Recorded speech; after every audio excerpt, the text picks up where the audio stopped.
Patricia Giggins is a board member of the California Coalition Against Sexual Assault, and Heidi Stirrup is a spokesperson for the Christian Coalition. Good morning, ladies, to both of you. Good morning. Good morning. Ms. Stirrup, let me start with you. Why do you find this public service campaign to be inappropriate?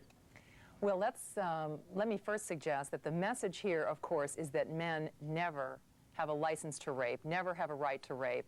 And what we want to do is make sure that we do not confuse the message with the visuals. And I'm afraid that some of these visuals, particularly the one with the wedding scene, may in fact send mixed messages. The idea, again, that men who are on the altar sharing their vows with their wife does not give them license to rape their wives. But the image, I'm afraid, is one that is demonizing marriage, and that is the wrong message that we need to send. Why does it demonize marriage? It simply says what you just said, that if you are married, if you go through a wedding, it doesn't mean you can rape your wife. I guess what I'd like to see is a more uplifting way. No means no. And men, no matter what, if they share their vows with their wives, do not have license to rape. And that is a correct message. I'm afraid, however, that the visual may conflict with that message. All right, let's take a look at that entire spot. It's a 30-second spot involving the wedding, and then I'll ask you both to comment on the other side. Can we roll that?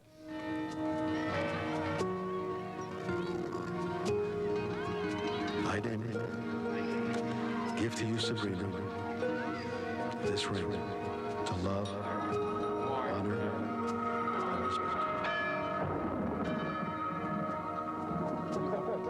So we pray. Grandma! It's the prettiest one, and it's all over.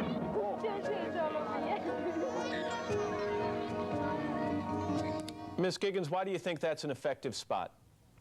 What this spot says very clearly that no matter what a woman is doing, even something as benign and as wonderful as getting married and making a commitment to a marriage and a relationship, that there is never an invitation to rape. And the truth is that along with what the American Medical Association says, that rape is America's silent epidemic, and the reason that it's silent is that it does happen within relationship, with acquaintances and with intimates, for example, even in a marriage. Ms. Stirrup, in no place in that spot does it say that all men involved in marriages rape, or that or does not, in my opinion, cast a negative light on marriages. What image in that spot do you object to?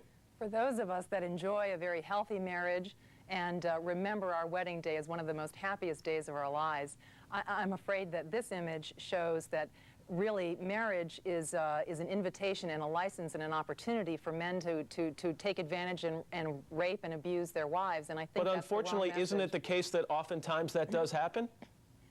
That is true, and there are 48 states have passed laws that make it a crime even for husbands when they rape their wives, and that is wrong.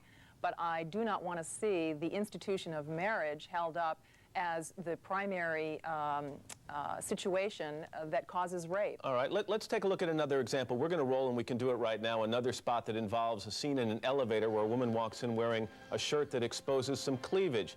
Ms. Giggins, is it unfair to use sexually explicit images to talk about the subject of rape?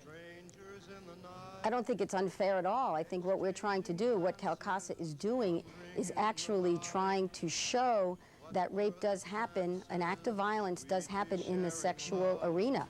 And then because someone is wearing a short skirt or is doing sexy dancing or showing some cleavage on purpose or by accident, that it's not an invitation to rape. But you've heard the expression, pictures speak louder than words. Is there any fear on your part that people will remember only the visual images and not the message at the end?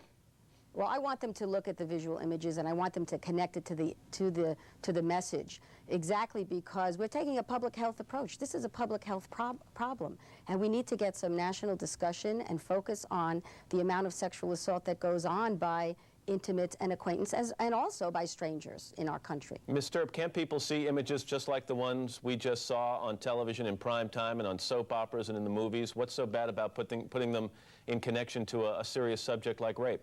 Matt, I think the problem in today's pop culture is that we're seeing way too much of sexually suggestive situations, and if we could improve our music, our movies like Natural Born Killers celebrate violence. This is the wrong message that we need to be sending to society. Women must be respected. Fellow man must be respected. We are our brother's keeper, and we have a responsibility to show respect to one another. Heidi Stirrup, Patricia Giggins, I thank you both for your comments. 7:22. We're back in a moment. This is Today on NBC.